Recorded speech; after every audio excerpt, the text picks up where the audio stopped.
সাজনা পাতা কত করে আটি কাকা? হ্যাঁ কাকা, হ্যাঁ কম হইব না? আসসালামু আলাইকুম। আজকে আমি সাজনা পাতা দিয়ে ডাল দিয়ে বড়া বানাবো। বাজার থেকে আমি সাজনা পাতাটা নিয়ে আসলাম। নিয়ে আসার পরে আমি সুন্দরভাবে পাতাটা ডাল থেকে চিড়ে বেছে নিলাম। বাছার পরে আমি সুন্দরভাবে ধুয়ে নিলাম। ধোয়ার পরে আমি সকালবেলা ডালটা ভিজিয়ে রেখেছিলাম। ডালটা ভিজানোর পরে আমি এখন পাটায় বেটে নিলাম।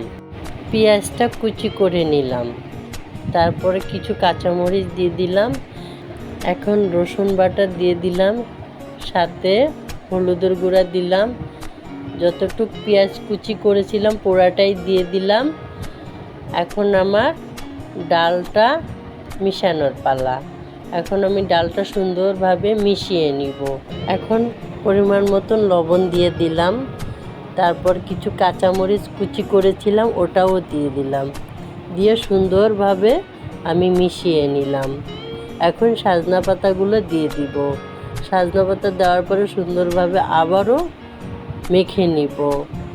মেখে নেওয়ার পরে কিছুক্ষণ আমি এটা রেখে দিব।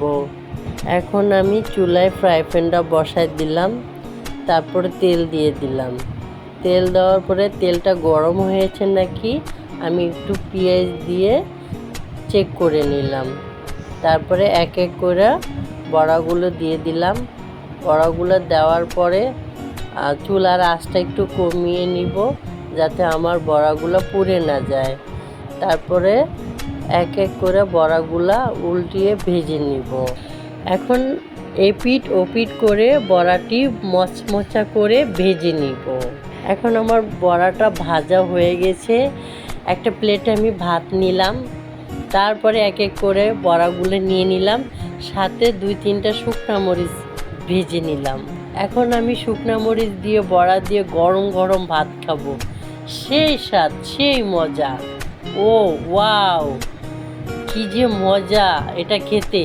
আপনারা বাসায় ট্রাই করে দেখবেন আমার এই বড়াটি কেমন হয়েছে। আপনারা কমেন্ট করে জানাবেন।